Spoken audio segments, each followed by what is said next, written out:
Gracias, buenas noches. Seguimos con el curso Los Profetas y el desarrollo del carácter. Soy su amigo y hermano Javier Hermoso. Está con nosotros el hermano profeta Andrés Lechuga en los comentarios. Hoy vemos el libro de Isaías. Isaías es un profeta extraordinario, de verdad extraordinario de las Escrituras. Su nombre mismo significa Jehová ha salvado. Y es Asú, ¿verdad? En hebreo, Jehová es salvación. Y veamos cómo empieza con Isaías 1:1. Dice, visión de Isaías, el hijo de Amós, la cual vio acerca de Judá y Jerusalén en los días de Usías, Jotam, Acaz y Ezequías. ¿Verdad?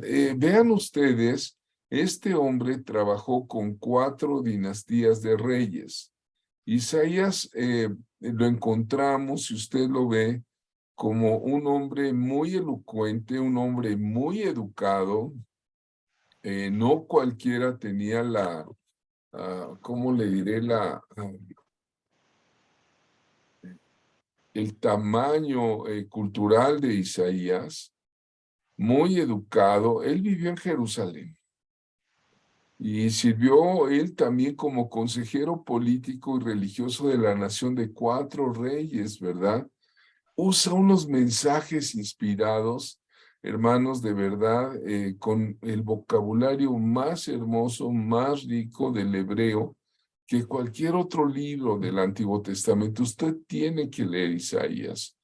Los eruditos lo dividen en 3 partes. Algunos dicen, cambia el estilo. Algunos dicen que son 2 partes, y realmente hemos llegado a la conclusión que cambia el estilo de redacción porque Isaías tiene una escuela profética, una escuela isaítica, y seguramente una parte la escribieron sus discípulos, bajo dirección de él, por supuesto, y la otra él, ¿verdad? Entonces vean ustedes, él es un hombre que trae la majestad de Dios. Usted tiene que entender al Mesías, a la salvación, el mensaje a través de Isaías. Ningún cristiano puede dejar de leer y entender a Isaías. Yo estoy convencido de eso. Mi pastor antiguamente me dijo, mira, Isaías es el protoevangelio. Cuando yo tomé mis primeras clases allá, siendo un joven en un seminario bíblico, decían, es el quinto evangelio, el protoevangelio. Yo me preguntaba por qué, y hoy lo entiendo completamente por el tipo de mensaje que trae, ¿no? Isaías es un profeta que en su carácter, ¿cómo sería que los escritores de hebreo, los teólogos, le ponen el mote del príncipe de los profetas, ¿no? Te decía que trabajó con 4 monarcas, ¿no? Hay una traducción y tradición que se dice que era primo del rey Usías. Es decir, que era un hombre de la corte. Se dedicó en su juventud plenamente al servicio a Dios. Y trae una visión que se ha registrado ahí en Isaías capítulo 6 de la infinita santidad del carácter de Dios. Pero también, hermanos, de una conversión plena, una conversión total, un cambio rotundo de vida. ¿Qué nos dice mi querido hermano Andrés al respecto?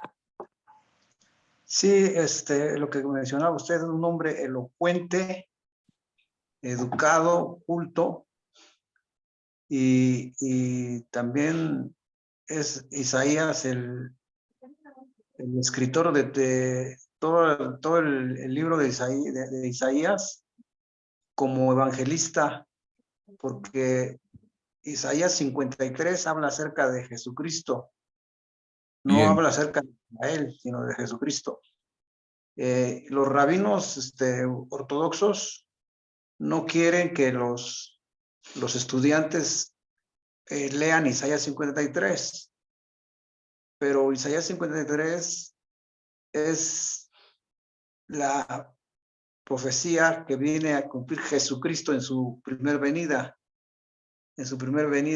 Entonces, Isaías 53 es muy importante leerla y repasarlo. Y algo muy, muy importante que pasó Isaías es que vio la gloria de Dios, vio su trono, su santidad, y eso lo transformó. Isaías era un profeta que le decía a los gobernantes, no hagan alianza con las naciones impías, sino hagan alianza solamente con Dios. O sea que estaba dando consejería, dando dirección a los gobernantes, y es muy importante que hoy en día algunos gobernantes escucharan a los verdaderos profetas para que tuvieran éxito en su gobierno, porque, por ejemplo, en el caso de la inseguridad, la palabra de Dios dice, si Jehová no guarda la ciudad, en vano vela la guardia. Y es muy importante el libro de Isaías porque habla de Jesucristo. En el tiempo de Pablo no había Nuevo Testamento, nada más se predicaba con el Antiguo Testamento, por lo que dicen los judíos, el Tanaj. Entonces, todo está ahí, principalmente en el libro de Isaías. Amén, profeta. En el Tanaj hebreo, ¿verdad? Qué importante es de verdad el profeta Isaías. Bueno, vamos a continuar. Déjenme ver. Isaías nos dice que él está en el templo y es en el templo, en el lugar de la reunión de Dios, un lugar de sacralidad. No es ahí en cualquier lugar, él recibe la visión de ver al Señor y trae una descripción. Usted tiene que leer Isaías capítulo 6. Recibe la visión de ver al Señor en su trono. Ve la gloria de Dios. Vio serafines alabando. Es una de las pocas menciones en la Biblia donde habla de estos seres angelicales, los serafines. Y los ve alabando, adorando, glorificando al Señor, y es en el templo, cuando Él está en oración, amados, cuando el templo se estremeció. Quiero entender que hubo una especie de terremoto, una cosa así, y se llenó de humo también. El humo es tipo del incienso. Y este hombre, Isaías, un hombre común que solamente entró a orar fervientemente al templo, es seleccionado por Dios y en el momento de la visión se siente indigno, se siente inmerecedor de ver a Dios. E incluso la expresión que él dice, ¡ay de mí! ¡Ay de mí que soy un hombre muerto porque he visto a Jehová de los ejércitos! Hermanos, es muy, muy interesante la visión. Hay pocas visiones registradas en las Escrituras. Y dice que un serafín, ¿qué es este serafín? En la angelología, cuando vemos el tomo 4 de esta escuela profética, la guerra espiritual del príncipe de paz, vemos un poco de angelología y vemos lo que es un serafín. Y el serafín dice, quema los labios del profeta con un carbón encendido. ¿Cuántos saben que una quemadura duele? Pero es el fuego purificador de Dios. En el libro de Hebreos dice, nuestro Dios es fuego purificador y toca los labios y lo cambia rotundamente de vida, lo limpia, lo purifica de los pecados. Y ahí viene la pregunta del Señor. Ahorita vemos la pregunta. Usted puede entender que un encuentro con Dios como los que estamos teniendo en cada uno de estos estudios bíblicos puede cambiar y desarrollar tu carácter. Isaías cambió. El serafín es un ángel que está junto al trono de Dios. Lo vemos en la gráfica cómo baja con el carbón encendido. ¿De dónde tomó el carbón? Del altar santo, santo, santo de Dios.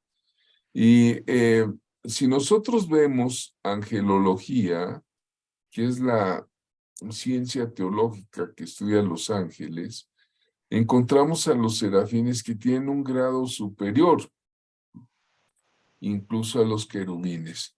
Les voy a pasar una descripción que hizo un artista alemán de realmente cómo se ve el querubín.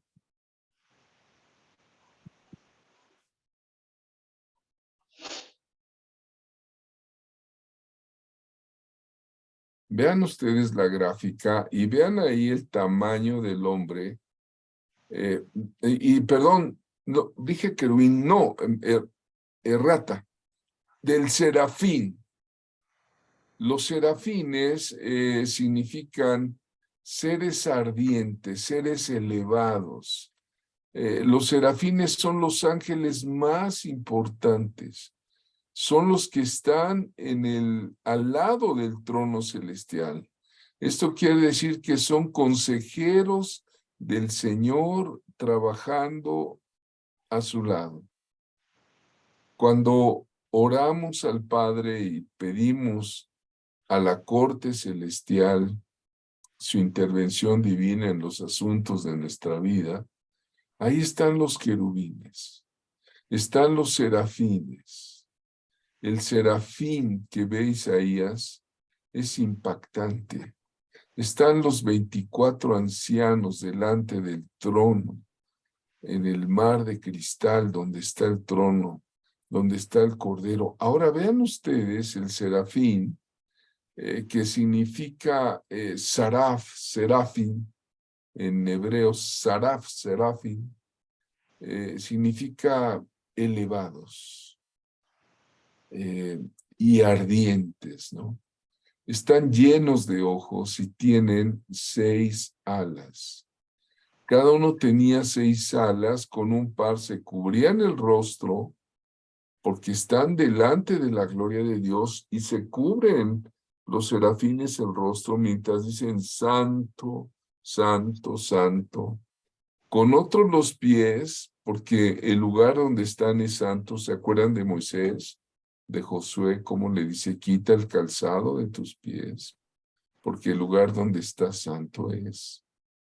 Y con otro par de las 6 alas lo usan para volar. Isaías escucha el cántico de estos seres.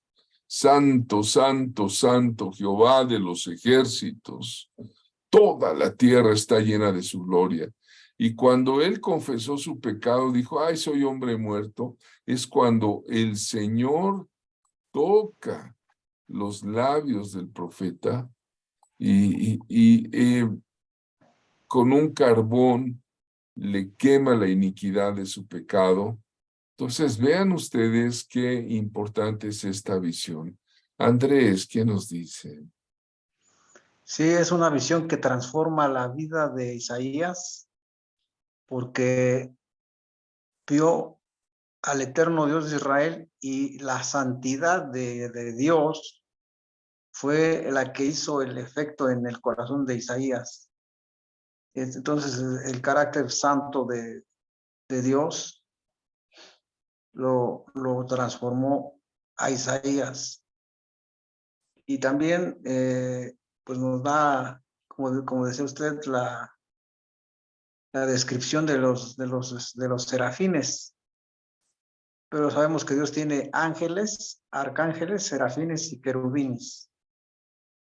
Y Isaías, es muy importante que llame al pueblo al arrepentimiento y a la alianza con solamente Dios, que así lo hizo. Y hay una parte de la escritura de Isaías que dice sobre quién ha creído a nuestro anuncio y sobre quién se ha manifestado el brazo de Jehová. El brazo de Jehová es Jesucristo. En hebreo, brazo es Zeroach, y es el que ponen en el platillo de Pesaj los hermanos judíos, el brazo. Entonces, el Zeroach de Jehová es Cristo, Jesucristo, alabado sea su nombre. Hasta ahí, profeta. Ahora, cuando Isaías está en la visión, escucha la pregunta del Señor. Una vez que él fue limpio de sus pecados por ese carbón encendido, quiero que escuchen esta pregunta, pero que pongan este conocimiento en su corazón. No lo pongan aquí en la cabeza, en el intelecto, no. Por favor, Espíritu Santo, toca las vidas para el desarrollo de un carácter. La pregunta del Señor es la siguiente, y la sigue haciendo también, no solo al profeta Isaías, sino a su pueblo. Y le dice, ¿a quién enviaré? ¿Quién irá por nosotros? Esa es la pregunta del Señor. Y cuando dice por nosotros, está hablando Elohim. Elohim es uno de los nombres del Señor en plural. Es en plural, pero se entiende en sentido singular. No sé si me entiendan. Tendría usted que entender un poco de ligeramente del hebreo. Y en el Antiguo Testamento es indicando al único Dios de Israel, cuyo nombre personal fue revelado a Moisés como Yahweh o Yahvé. Pero aquí se dirige como Elohim. Elohim es plural y casi todos los hombres de Dios, los teólogos concuerdan, está allí el Padre, el Hijo Jesús, el Verbo de Dios y el Espíritu Santo. ¿Cuál es la pregunta? ¿A quién enviaré? ¿Quién irá por nosotros? ¿Cuál es la respuesta? Isaías respondió y dijo, heme aquí, envíame a mí. No le dijo, envía a mi padre, a mi madre, a mi hermano, a mi pastor, al rey, al profeta fulano, al apóstol sutano. No. La respuesta es, heme aquí, aquí estoy. Envíame a mí. Qué importante es este pasaje del libro de Isaías. Gloria a Dios. Yo digo gloria a Dios. Isaías, no sé si quieres comentar algo, Andrés, antes de conseguir la biografía. Sí, que Dios bendiga nuestro corazón para poder decir lo mismo. Heme aquí, envíame a mí, para ir con fe, con la certeza, la seguridad de la fe. Como está escrito en Hebreos 11, después la fe, la certeza de lo que se espera, la convicción de lo que no se ve. Y como dijo Moisés, que él iba, pero si la presencia de Dios iba con él. Pero sí, que Dios ponga esa disposición en nuestro corazón, porque él pone el querer como el hacer por su buena voluntad. Amén. Elohim, ¿verdad? Es la palabra nosotros, está hablando Dios, pero él dice nosotros. ¿Quién irá por nosotros? Es el plural de Dios. Es como cuando el hombre fue creado, también dijo el Señor, hagamos al hombre a nuestra imagen y semejanza. Génesis 1:26. Dijo Elohim, hagamos. Otra vez plural, ¿lo puedes entender esto? la revelación de los nombres de Dios.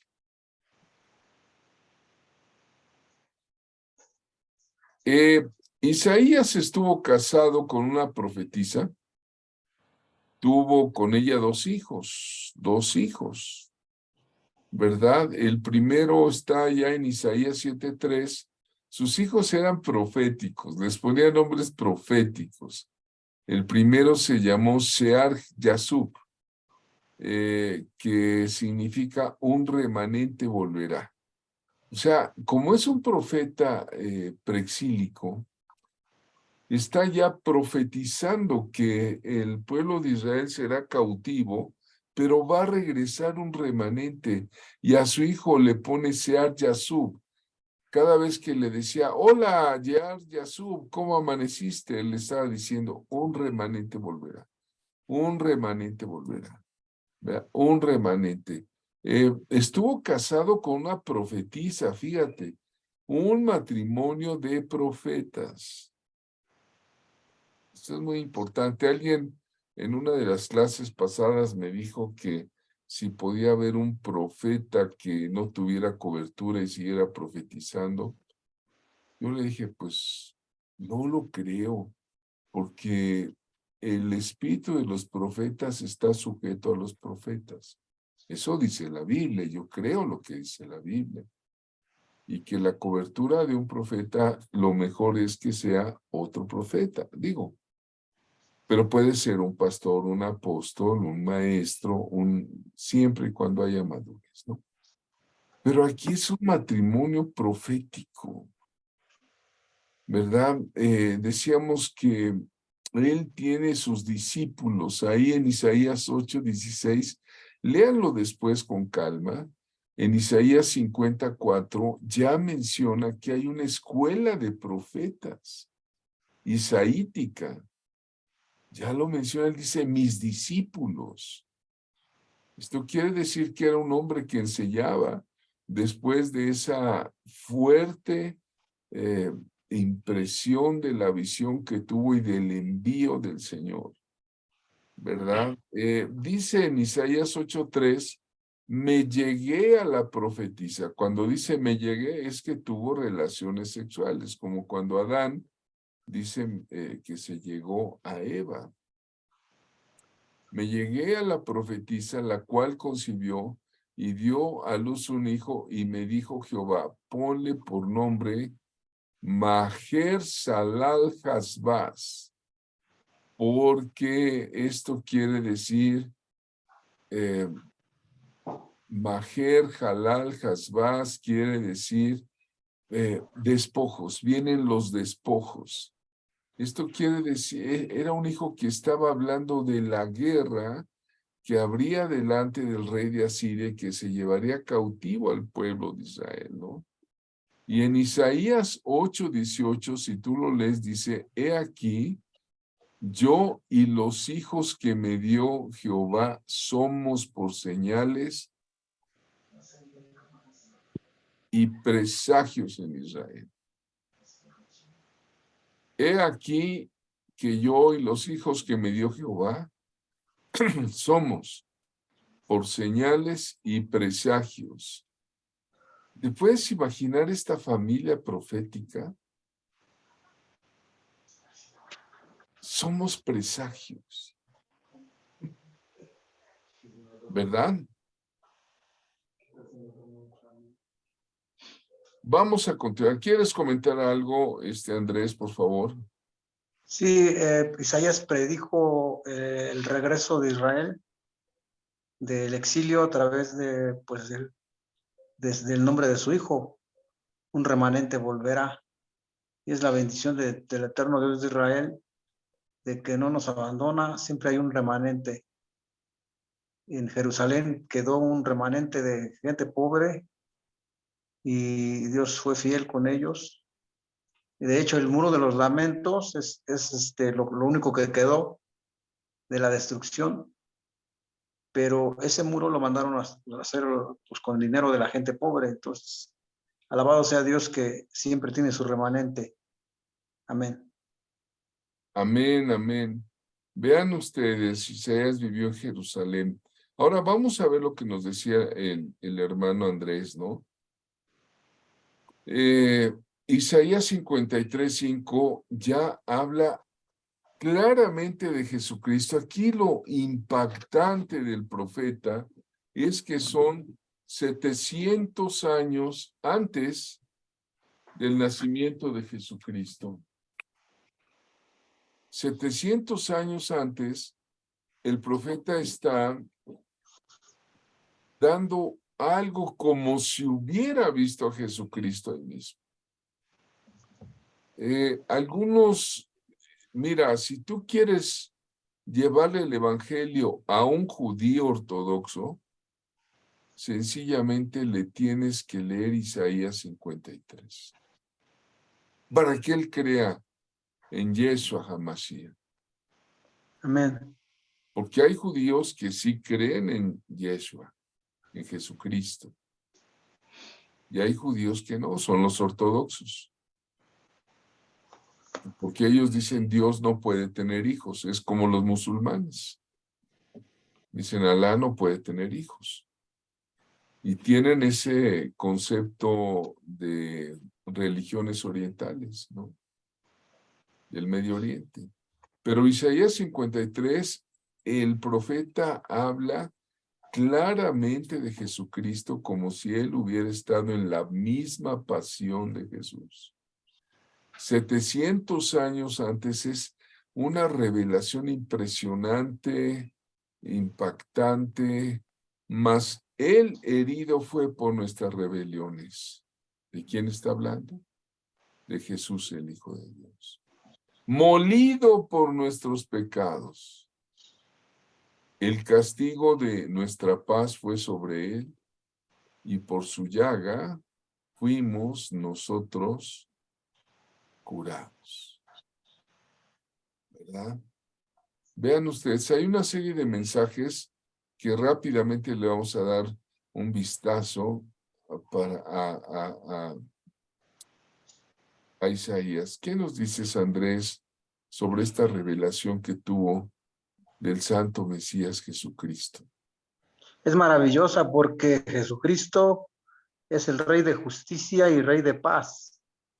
Entonces, se hizo justicia, por un lado, que satisfizo al Señor, al Todopoderoso, y por otro lado, se vino la misericordia. Entonces, dice, el castigo de nuestra paz fue sobre él. Entonces, ahí está la justificación que de la cual habla Romanos. El castigo de nuestra paz fue sobre él y por su llaga hemos sido curados. Ya hemos sido curados. Es una verdad absoluta que tenemos que reclamar desde siempre. Desde que aceptamos a Cristo tenemos que reclamar a diario, porque luego la realidad de la enfermedad quiere prevalecer, pero nosotros vamos a orar para que la verdad absoluta de esta revelación sea en nuestras vidas y quite la realidad de la enfermedad que estamos viviendo, porque no negamos la realidad, pero sí exaltamos la verdad absoluta de Dios, de que ya hemos sido curados en el tiempo pasado, pero hay que ir a la corte celestial a reclamar la sanidad, pero el error que hemos tenido es que lo hemos hecho cuando estamos ya enfermos, pero lo debemos hacerlo desde que aceptamos a Cristo, diario ir a la corte celestial y decirle, declaro en el nombre de Jesucristo que por la llaga de Cristo he sido curado. Y entonces todos los días decir eso en oración, desde que aceptamos a Cristo, ¿verdad? Para que esa verdad absoluta prevalezca siempre sobre la realidad de la enfermedad, porque Jesucristo derrotó la enfermedad, la maldición, la muerte, al diablo, la carne, la naturaleza pecaminosa. Alabado sea su nombre. Amén. Amén, amén, amén. Vean ustedes el mensaje del profeta Isaías. Vamos a ver rápidamente algunos de los mensajes que están en el libro. No pretendo hacer una síntesis del libro, pero sí que veamos, por ejemplo, Isaías trata de la fortaleza. Dice, confiad en Jehová perpetuamente, porque en Jehová el Señor está la fortaleza de los siglos. Ve, ahí está la fortaleza de los siglos. Recuerdo el himno inglés, Roca de la Eternidad, que dice: Roca de la Eternidad, fuiste abierta tú por mí. Vean ustedes, la fortaleza. ¿Quieres fortaleza? Ahí está la promesa. Confía en el Señor. ¿Cuándo? Perpetuamente, porque en Él está la fortaleza de los siglos. Otro mensaje es el de los juicios. Aquí en Isaías 33:14 ya menciona claramente el juicio del infierno. Menciona las llamas eternas, pero también en ese sentido la salvación, ¿no? Dice: los pecadores se asombraron en Sión. Espanto sobrecogió a los hipócritas. ¿Quién de nosotros morará con el fuego consumidor? Cuando eres salvo puedes decir: yo no, Señor. ¿Quién de nosotros morará con el fuego consumidor? ¿Quién de nosotros habitará con las llamas eternas? Fíjate bien cómo ya habla del juicio divino del infierno también. Habla del gozo, me gusta mucho cuando dice: y los redimidos de Jehová volverán y vendrán a Sión con alegría, y gozo perpetuo será sobre sus cabezas, y tendrán gozo y alegría, y huirán la tristeza y el gemido. En este momento, en esta palabra, echamos fuera toda tristeza, todo gemido, si alguno está pasando aflicción. Alguien diga amén. Amén. Habla también Amén, de la amén. salvación. Amén, amén. Amén. La salvación. Isaías ya Amén, amén. toca el tema de la salvación. No solamente el nombre de Yesahu, Isaías en hebreo, que significa Dios salva, sino Israel será salvo en Jehová con salvación eterna. Mira, aquí está el mensaje de una salvación, no de un día o de una vida, sino eterna, eterna. Amén. Dice: no os avergonzaréis ni os afrentaréis por todos los siglos, ¿verdad? Así que no habla de la salvación temporal, habla de la salvación eterna con Dios. El pacto, el mensaje de Isaías, vean ustedes, nos dice que Él va a ser pacto, un Dios de pactos. Cuando hacemos nosotros pacto de cobertura, es permanente, hermanos. Cuando nosotros hacemos ese pacto divino con Dios, es más que permanente, eterno. Vean ustedes: inclinad vuestro oído y venid a mí, oíd y vivirá vuestra alma. Y haré con ustedes pacto eterno, las misericordias firmes a David. Cuando dice a David, está hablando de Jesús, de quien se decía el Hijo de David. Otro mensaje contundente es el de la luz. Isaías pone la luz contra las tinieblas, que cualquiera puede entender, hasta un niño entiende lo que es la luz y lo que son las tinieblas, la diferencia. Isaías 60:19 dice: el sol nunca más te servirá de luz para el día, ni el resplandor de la luna te alumbrará, sino que Jehová te será por luz perpetua y el Dios tuyo por tu gloria. Ve el mensaje contundente, ¿verdad? Decíamos de Isaías 53. Déjeme leerle, tal parece que este hombre conoció personalmente a Jesucristo 700 años antes de la pasión. Es como si hubiera estado ahí entre los que crucificaron a Jesús y él escribiera una narrativa de ese Gólgota, de ese Calvario, de ese juicio, de esa horrible tortura que nuestro Salvador por amor a nosotros sufrió. Dice, despreciado y desechado entre los hombres, varón de dolores. Fíjate qué nombre le da Jesús. Nos gusta el nombre Rey de Reyes, sí, pero también uno de sus nombres es varón de dolores. Experimentado en quebranto y como que escondimos de él el rostro, fue menospreciado y no lo estimamos. Ciertamente llevó él nuestras enfermedades y sufrió nuestros dolores, y nosotros le tuvimos por azotado, por herido de Dios y abatido. Mas él herido fue por nuestras rebeliones, molido por nuestros pecados. El castigo de nuestra paz fue sobre él, y por su llaga fuimos nosotros curados. Todos nosotros nos descarriamos como ovejas, cada cual se apartó por su camino, mas Jehová cargó en él el pecado de todos nosotros. Angustiado él y afligido, no abrió su boca. Como cordero fue llevado al matadero, y como oveja delante de sus trasquiladores, enmudeció. Y no abrió su boca. ¡Wow!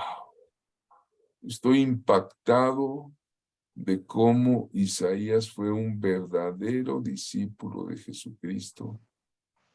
Quizá no presencial como Pedro, como Juan, como Andrés, como Tomás, pero fue un discípulo que nos trae el Evangelio. ¿Quiere comentar algo, hermano Andrés, por favor? Sí, es que los judíos ortodoxos dicen que es Jacob, de que se refiere a Jacob, pero la Biblia es clara porque dice, nunca hubo pecado en él. En cambio, Jacob sí llegó a pecar en varias ocasiones. Y entonces dice, es impresionante porque dice, no hay parecer en él. O sea, Jesucristo no vino como un carismático que atrajera a la gente por su carisma, sino que Dios puso en él toda la gracia, pero para que nosotros buscásemos esa gracia, pero no en una forma carismática, y no abrió su boca. Y entonces, muchas veces nosotros tenemos que cerrar la boca, no quejarnos de lo que nos pasa, pero Jesucristo nos da el ejemplo. Dice, perdónalos porque no saben lo que hacen. Les dice, hoy estarás conmigo en el paraíso, mujer, he ahí tu hijo. Y le dice, se consumado es. Todo lo hizo Jesucristo. Entonces, Isaías 53 resume toda la obra redentora de Jesucristo en la cruz, y nosotros debemos pues tener todos los beneficios que se lograron en la cruz del Calvario, todos los beneficios en el nombre de Jesús, así sea, amén. Amén. Fíjate todo lo que vio Isaías. Ahora, Jesús leyó las palabras de Isaías. Dice la Escritura en Lucas 4, 17, 21, léanlo en casa. Lucas indica en su relato que al Señor allá en la sinagoga de Nazaret se le dio el rollo del profeta Isaías. Wow. Él lo leyó, y es cuando él dice, el Espíritu del Señor está sobre mí. Y me ha ungido el Señor para dar buenas nuevas a los pobres, libertad a los cautivos, vista a los ciegos, aperturar las cárceles, a proclamar el año agradable del Señor. Isaías. Ahora, según los libros apócrifos, es decir, la Biblia no dice cómo murió Isaías, pero hay libros como son la vida de los profetas, la ascensión de Isaías, muy antiguos, del canon hebreo, según ellos, el profeta murió aserrado. Aserrado es con una sierra, como está ese grabado muy antiguo, durante la persecución que hizo Manasés.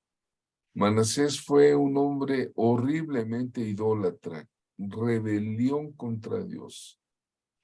La Biblia parece referirse ahí en Hebreos 11, en 11:37, cuando habla de los mártires, héroes de la fe, dice, fueron apedreados y dice, aserrados, dice, puestos a prueba, muertos a filo de espada. Yo leí en un escrito antiguo judío que Isaías, en esa persecución causada por el rey Manasés, se va a esconder a un árbol. Y entonces en el hueco del árbol él se mete y ahí lo ven. Y dicen, aquí está Isaías. Y entonces mandan derribar el árbol con el profeta dentro, lo acuestan en el árbol y ahí lo cortan con una sierra, ¿no? Es lamentable, ¿no?, que la persecución que sufren los profetas. Sobre el carácter, hermano, sobre el carácter, ¿qué podemos sacar con todos estos mensajes de Isaías? Ponemos en el libro la concentración.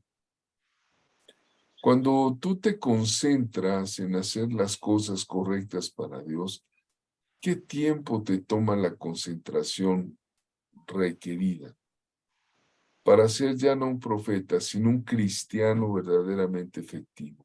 Si eres pastor o pastora.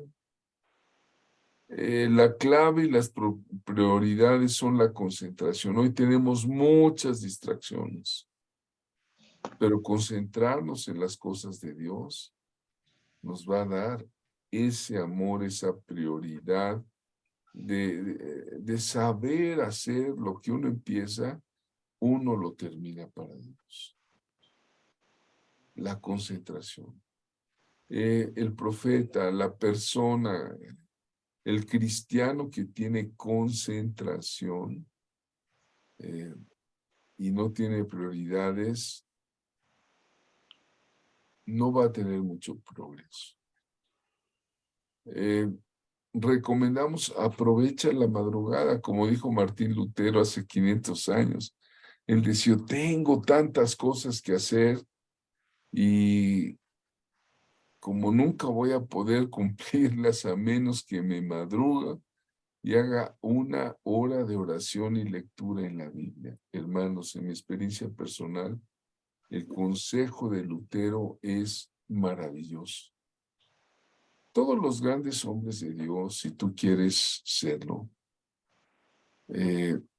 aprovechan su madrugada para buscar a Dios. Tienen un tiempo con Dios, ¿verdad? Concéntrate en ese enfoque. Dale claridad de propósito.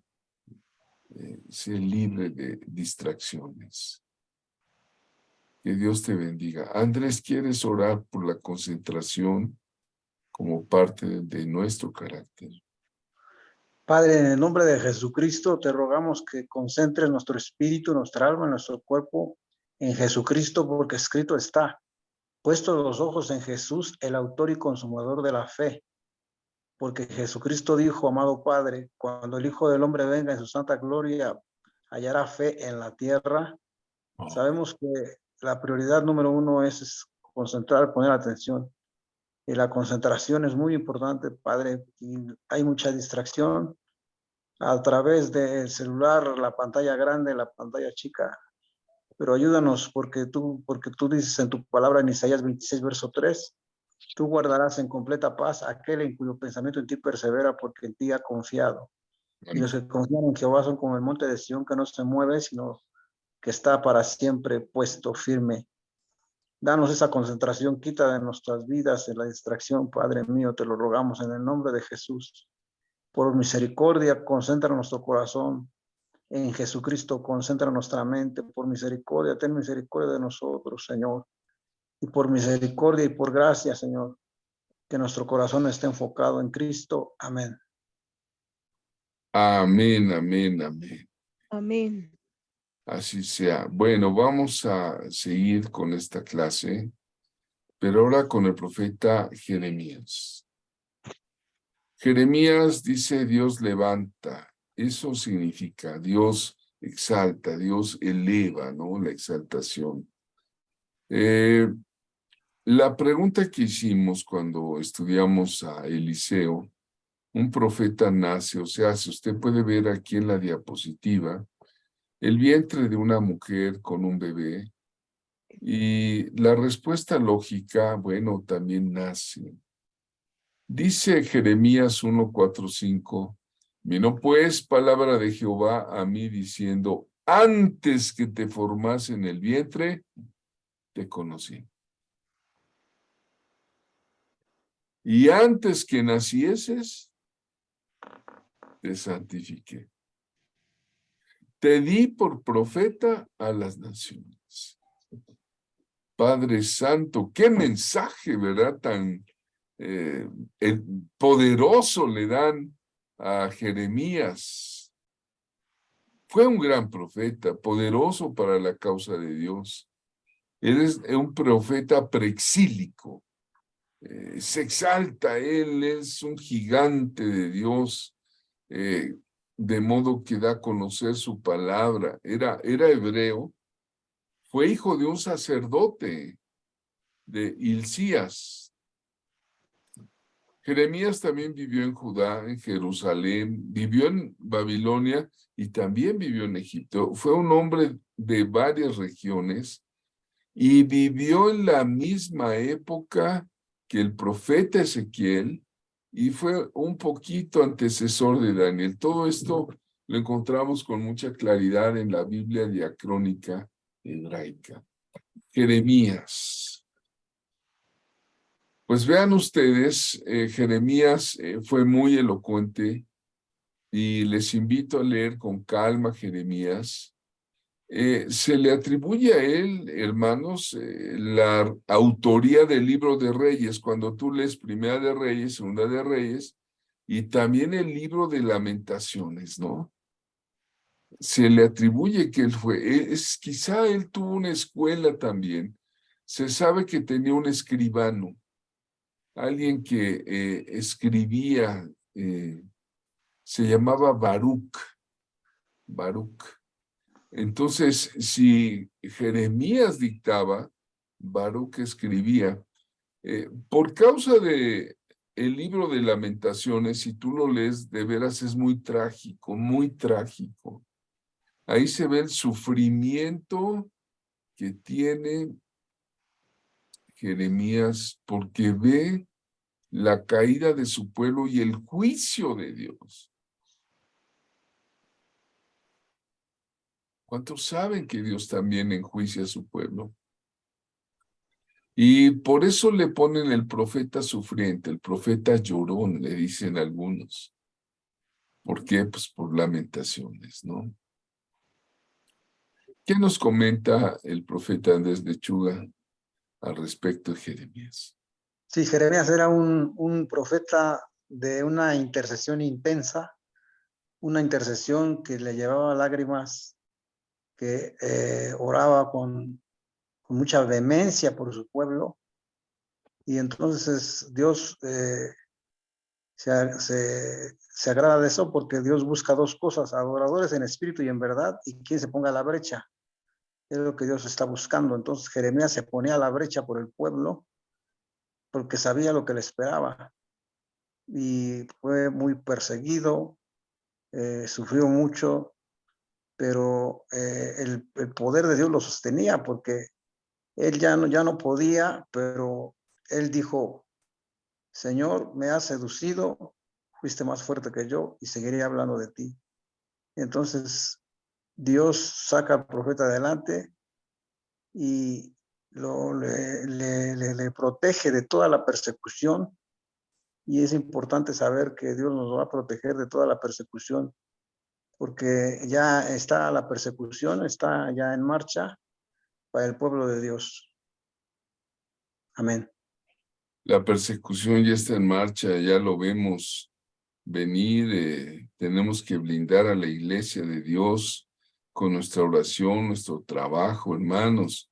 Jeremías lo vio venir que a causa del pecado, de la laxitud, de la flojera, de la indolencia del pueblo de Dios, ve que ya viene el pecado. Hermanos, estamos en tiempos donde el espíritu del anticristo ya está preparando todo para hacer caer a los sabios y a los entendidos. Algunos van a ser emblanquecidos, mas el pueblo que conoce a su Dios se esforzará y actuará. Hermanos, de esto se trata. Cuando el llamado de Jeremías, cuando Dios llama a Jeremías, otra vez las excusas, ¿no? Hace rato vimos el llamado de Isaías, que el Señor dice, ¿quién irá por nosotros? ¿Cómo dice Isaías? Heme aquí, envíame a mí. A Jeremías, cuando Dios lo llama, le dice, no, no sé hablar, soy un niño. Y Dios le dice, a todo lo que te envíe, tú irás a todo lo que yo te mande. El llamado profético de Jeremías dice que aquí no hubo un carbón encendido, como en el caso de Isaías. Aquí hubo el dedo de Dios. Dice, tocó mi boca y le dijo el Señor, he aquí, he puesto mis palabras en tu boca.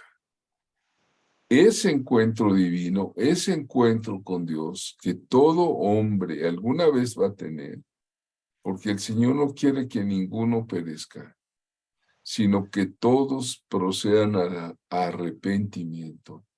Porque ya vimos en el profeta Joel que Dios dice que va a derramar su espíritu sobre toda carne. No hay hombre, por lo tanto, que no sea tratado por el Eterno en algún momento de su vida. Pues a Jeremías tocó mi boca, he aquí he puesto mis palabras en tu boca, y así Dios le entrega sus propias palabras en su llamado, ¿no? El profeta vidente, porque también le da visiones, ¿no? Le dice, ¿qué ves, Jeremías? Y él dice, veo una vara de almendro. Vean qué bonita es la vara de almendro. Es el primer árbol que florece después del invierno, en la primavera de Israel. Les repito, bueno, soy agrónomo. Cuando fui a Israel, era el mes de febrero, y ya estaban floreando blancos, miles de almendros, y yo decía, qué árbol tan bonito, qué floración tiene. Yo no sabía que eran almendros, porque pues es muy diferente el hábitat de México y de Israel. Y cuando pregunté, es la vara de almendro, y es el primer árbol que florece. Esto quiere decir que es lo primero, lo más rápido, lo inmediato. Significa que Dios, cuando le dice, ¿qué ves? Y dice una vara de almendro, Dios apresuraba el cumplimiento de su palabra. Era lo primero, lo más rápido, ¿verdad?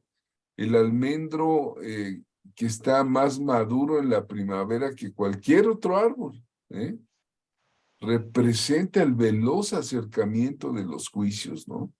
Dice, ¿qué ves? Y él dice, veo una olla que está hirviendo en el norte, ¿verdad? Pues es el ejército caldeo que está hirviendo ya. Viene un juicio, hermano. ¿Cuántos pueden decir, Señor, salva México, salva los Estados Unidos, salva la tierra, ¿no? Lo que está pasando en China en estos momentos. Hermano, no dejes de evangelizar, hermana, no dejes. Bueno, sigo con Jeremías. Bueno, ¿qué nos quiere decir el profeta Andrés, por favor? Sí, la visión de la olla hirviendo situada en el norte es una visión que es importante porque la Biblia dice que del norte vendrá el mal. Entonces, Estados Unidos está al norte y lo que le pasa a Estados Unidos en su economía será algo muy fuerte para Latinoamérica. Pero también están haciendo algo en el Polo Norte, están partiendo el Polo Norte a la mitad y eso también va a generar el cambio climático. Entonces cumple la visión que tuvo Jeremías, del norte vendrá el mal.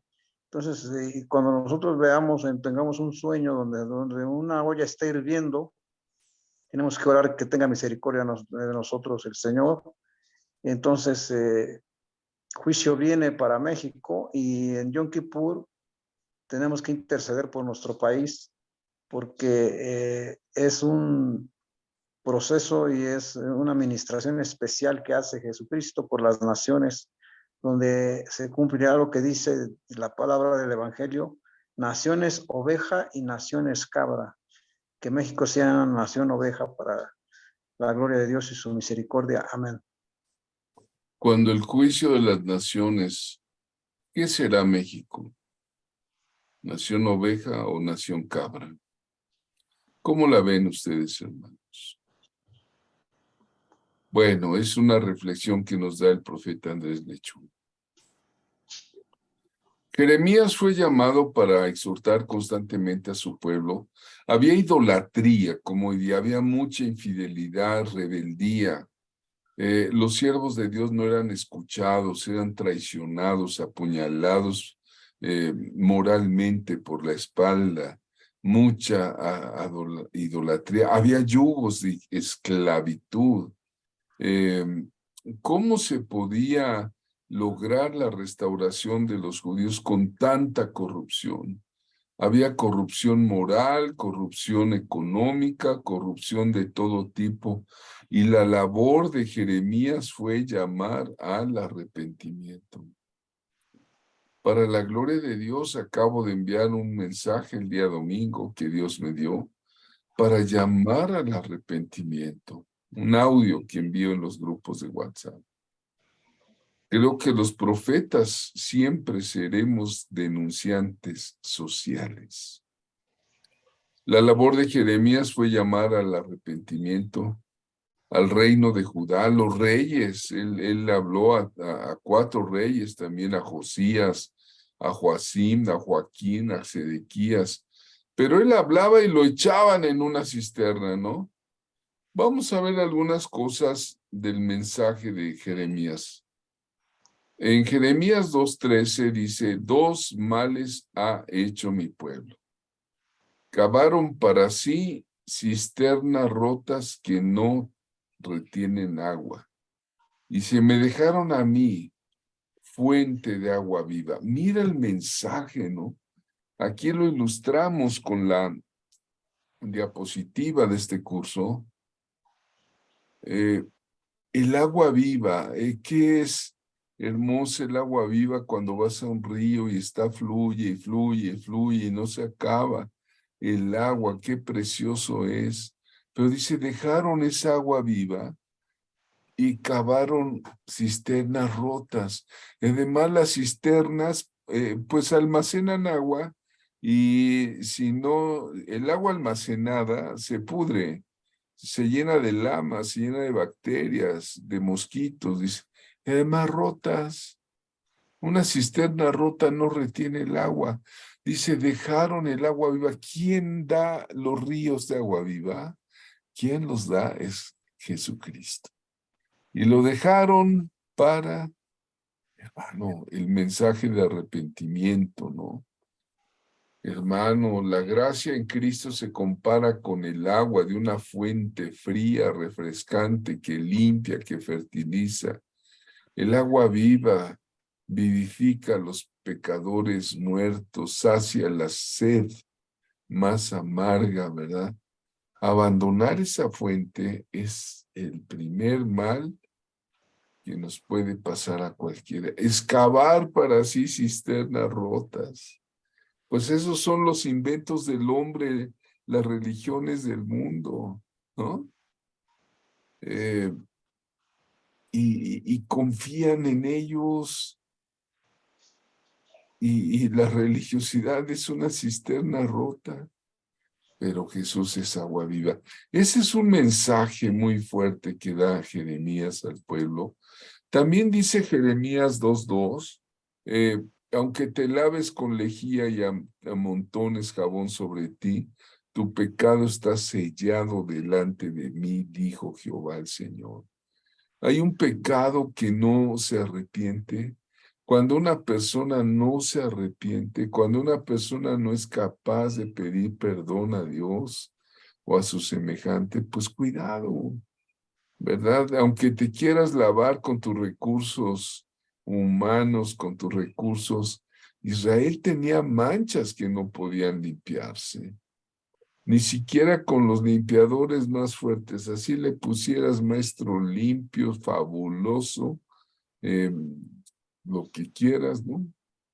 Hermano, hermana, la purificación espiritual debe ir hasta el corazón y ese trabajo solamente lo puede hacer Dios.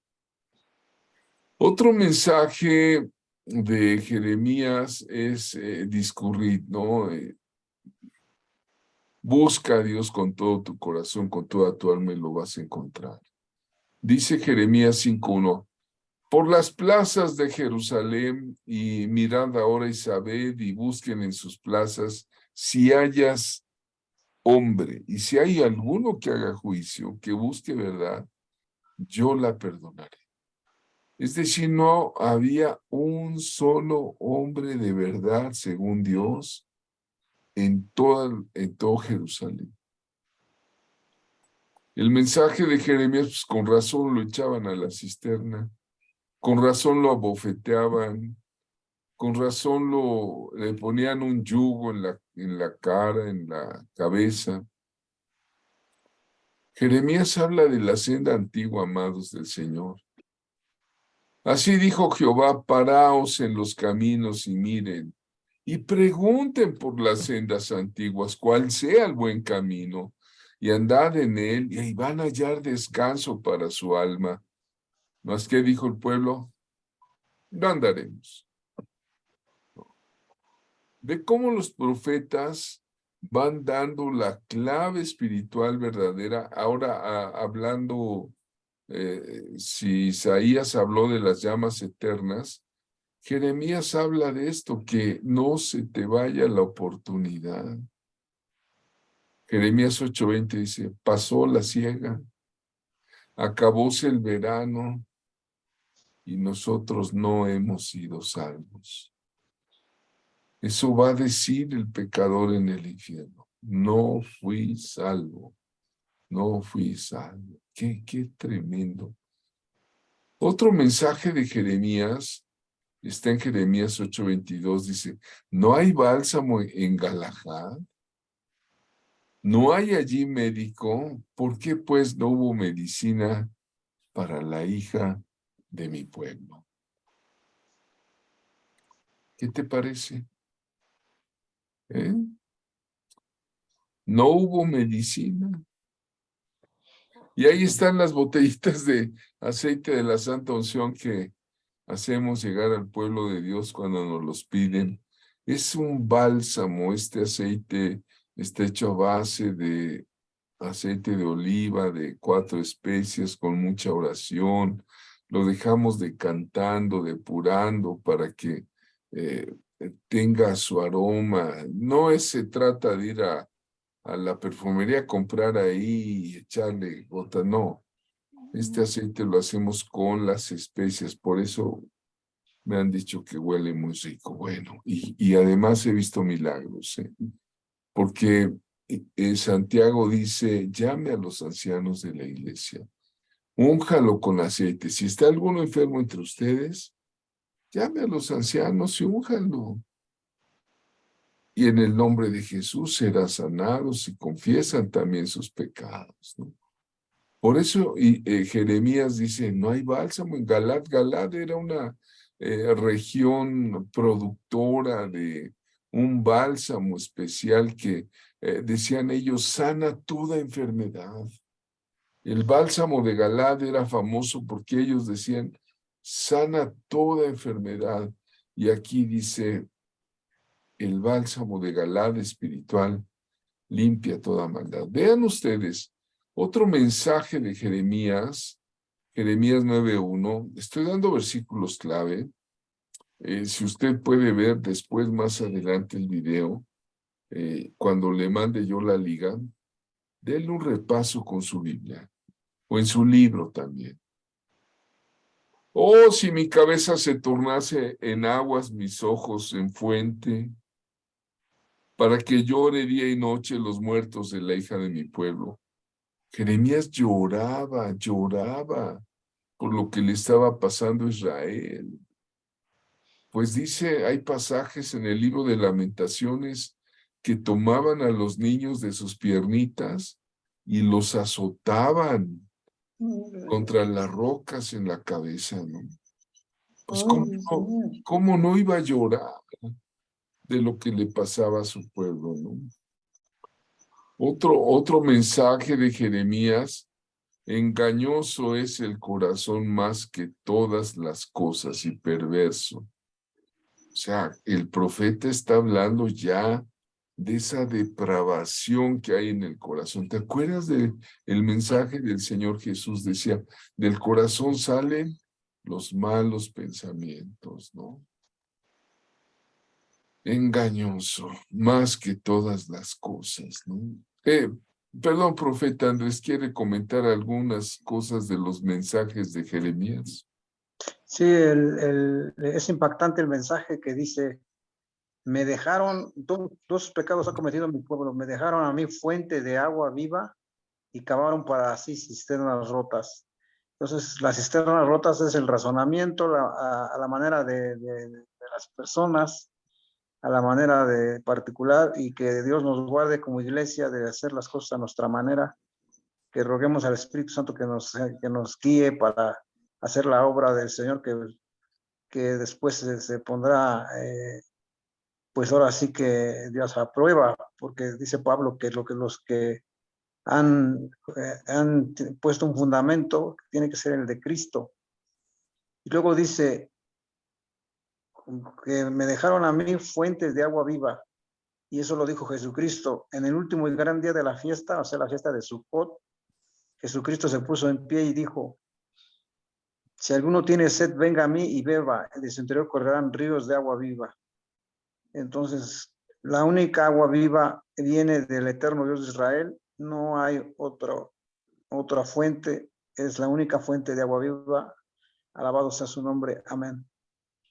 Bien, bien. Vean ustedes los mensajes de Jeremías, las cisternas, el lavamiento con lejía, el andar buscando un hombre, la senda antigua, la salvación perdida, el bálsamo de Galaad, el llorar por la hija de su pueblo, el corazón engañoso. Dice que el corazón es engañoso más que todas las cosas y perverso. ¿Quién lo conocerá? Amados del Señor, ¿cuántas de ustedes, cuántos le pueden decir a su corazón, sabes qué, corazón, me las debes? Me has engañado muchas veces. Corazón, tú me engañaste. Has sido perverso conmigo. Tu propio corazón, hermano. También el mensaje del el barro, ¿no? Del alfarero. Gira que gira, rueda que rueda. Estamos en manos del alfarero. Si la vasija se echa a perder, Dios puede hacer otra nueva vasija. La arcilla húmeda se convierte en otro vaso nuevo. Bendito Dios. ¿Qué mensajes? O el profeta cuando dice de los pastores inútiles. Ay de los pastores que destruyen y dispersan las ovejas de mis prados, ¿no? Sí que ve todos los mensajes que vienen, ¿verdad? Cuando habla de que vendrá un renuevo justo. Levantaré a David un renuevo justo, decía Jeremías. Vienen esos días. Él reinará como rey. Y describe a Jesús. Actuará sabiamente y practicará el derecho y la justicia en la tierra. Jesús, el hijo de David, el hijo de Abraham. Otro mensaje, la búsqueda de Dios. Me buscaréis y me encontraréis cuando me busquéis de todo corazón. Otro mensaje, el pacto, el nuevo pacto, y está hablando del nuevo pacto, ¿verdad? Este es el pacto que haré con la casa de Israel después de aquellos días, declara el Señor. Pondré mi ley dentro de ellos. Ve qué maravilloso. Y sobre sus corazones le escribiré, y yo seré su Dios y ellos serán mi pueblo. Todos los mensajes de Jeremías, ¿verdad? Podemos ver que cuando él escribía, hubo un rey que dijo, a ver, traigan esos escritos, esos pergaminos, y los quemaban delante de él. Pero apenas estaba en el brasero, y ya el escriba Baruch ya estaba escribiendo de memoria lo que Dios le estaba dando. Esta noche terminamos con algún comentario y gracias. Le voy a pedir a nuestra hermana que suspenda la grabación.